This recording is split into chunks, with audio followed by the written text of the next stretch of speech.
Hi everyone, welcome back to my channel. My name is Ananya Garg and I am first year MBBS student at Lady Hardinge Medical College। और अब NEET 2024 में hardly 3 months बचे हैं और आप लोगों को बहुत ज़्यादा स्ट्रेस हो रहा होगा कि कैसे सिलेबस कंप्लीट करें, जो सिलेबस कर चुके हैं उसे कैसे रिवाइज करें, मॉक टेस्ट कैसे दें और सबको मैनेज कैसे करें। तो इस वीडियो में मैं आपको यही बताऊंगी कि आपको कैसे मैनेज करना है इन तीनों चीज़ों को और रिविजन आपको कैसे करनी है। तो जो भी बच्चे इस चैनल पर न्यू है आप प्लीज़ इस चैनल को सब्सक्राइब कर दो और अगर आपको लास्ट 90 डेज स्ट्रैटेजी चाहिए तो वो भी इस चैनल पर अपलोडेड है, आप जाके देख सकते हो। उसका लिंक आपको इस वीडियो के डिस्क्रिप्शन में मिल जाएगा। So now let's start the video.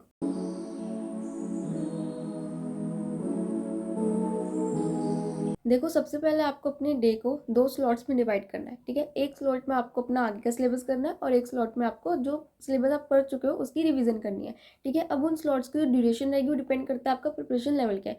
For example, अगर आपने थोड़ा सा सिलेबस कवर किया है तो आप मेजर टाइम अपना सिलेबस कवर करने को दोगे और बचा हुआ थोड़ा सा टाइम आप अपनी रिविजन करोगे उस सिलेबस की। और अगर आपका सिलेबस 50% ज़्यादा कंप्लीट हो चुका है तो आपका सिलेबस कंप्लीट करने वाला पोर्शन थोड़ा कम रहेगा और रिवीजन वाला पोर्शन थोड़ा ज़्यादा रहेगा। अब आपको क्या करना है, अब आपको अपना टारगेट बनाना होगा जिसमें एक तरफ आपको लिखना होगा कि कौन से चैप्टर्स आपको सिलेबस वाले पोर्शन में करना है और कौन से चैप्टर्स आपको रिवीजन वाले पोर्शन में करना है। और आपका मेन गोल होगा आपको हर चैप्टर को सिलेबस वाले पोर्शन से निकाल के रिवीजन वाले पोर्शन में डालना है, ठीक है। तो अब आपको दोनों पोर्शन के अलग अलग अपने टारगेट्स बनाने हैं कि आपको जिस स्लॉट में सिलेबस करना है तो आपको कौन से चैप्टर्स करने हैं, ठीक है। और उस सारे चैप्टर्स को जो आपके रहते हैं उन्हें आपको कैसे कवर करना है, एक टारगेट आपका वो बनेगा। दूसरा टारगेट आपको बनाना है कि आपको जो चैप्टर्स आप कर चुके हो उनकी आपको रिवीजन कैसे करनी है। और जैसे जैसे आपका सिलेबस कवर होता जाएगा, हर दिन मान लो आपने 2 दिन में अगर जितने भी चैप्टर्स किए, 2 या 3 जो भी आपका टारगेट है, ठीक है, वो चैप्टर्स आपके रिवीजन वाले पोर्शन में चले जाएंगे तो उनको भी आपको फिर रिवाइज करना है। तो वो आपका प्लानर बनता रहेगा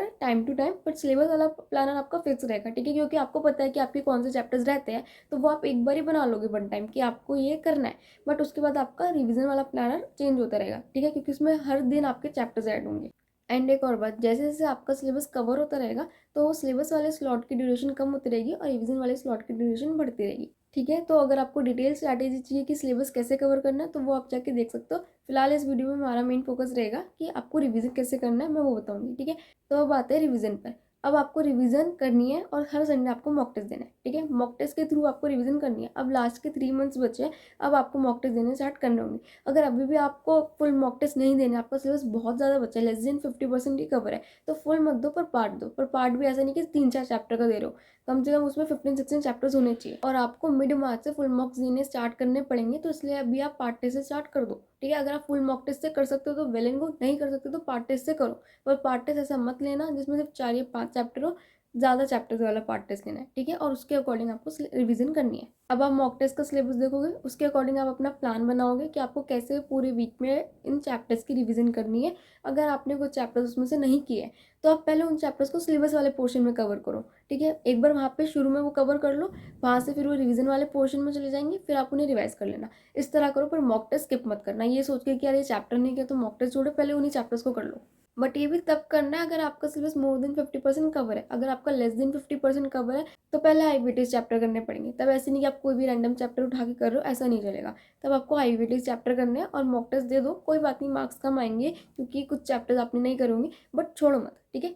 something is better than nothing, हमेशा एक बात याद रखो। आप सोचते हो कि कम मार्क्स आएंगे, एटलीस्ट ना देने से तो बेटर है, नहीं दोगे तो एकदम जीरो ही मिला। एटलीस्ट देने से प्रैक्टिस तो होगी, उस एनवायरमेंट में देना आएगा, हैबिट बनेगी, तो दे दो। मार्क्स इसके कहीं नहीं लगते, आपको भी पता है, कोई लग थोड़ी रहे इसके मार्क्स कहीं, तो दे दो ना।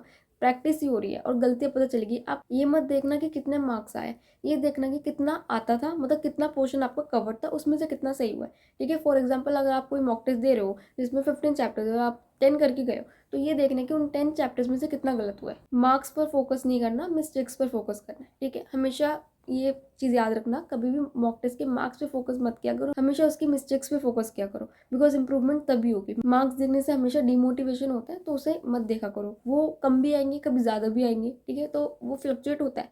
हमें मिस्टेक्स देखनी है ताकि हमारा स्कोर नीट में इम्प्रूव होकर आए, ठीक है, और अपना बेस्ट आए, ठीक है। तो ये चीज़ देखनी है। तो ये मैंने बता दिया, अगर आपका सिलेबस मोर देन 50% है तो कैसे अप्रोच करना है, और लेस देन 50% है तो कैसे अप्रोच करना है। दोनों केसेस में मॉक टेस्ट देना है, वो स्किप नहीं करना। पर मोर देन 50% वाले में कोशिश करना सारा सिलेबस करके दो, और लेस देन 50% वाले में आप अपना सिलेबस के अकॉर्डिंग चलो, ठीक है। हाई वेटेज पहले, लो वेटेज बाद में।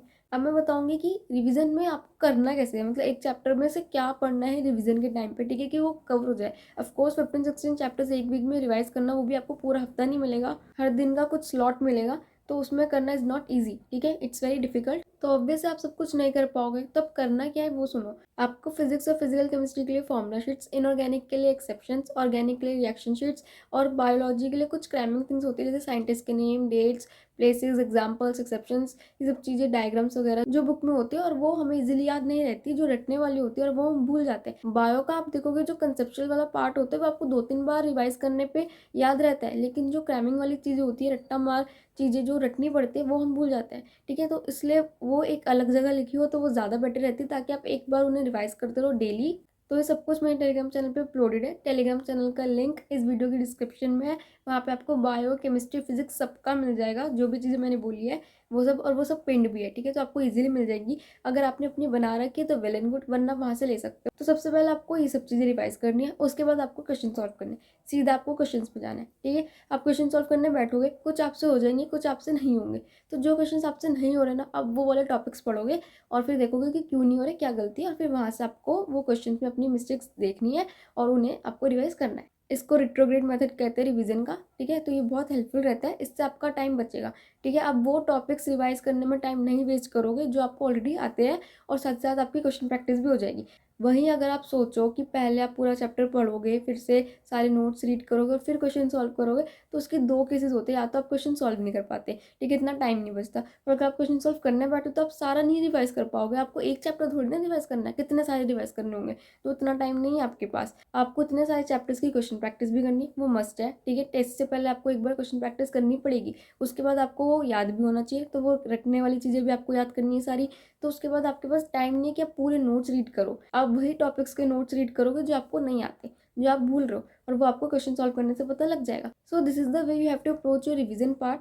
So this is all about this video. I hope you guys like the video. If you like the video, then please hit the like button. Do subscribe to my channel if you are new, and do share it with your friends as well. And do comment down आपको video कैसी लगी हो। अगर आपको कोई भी doubt हो तो आप कमेंट में बता सकते हो, और आपको नेक्स्ट वीडियो किस टॉपिक पर चाहिए आप ये भी जरूर बताना। So thank you so much guys for watching my video.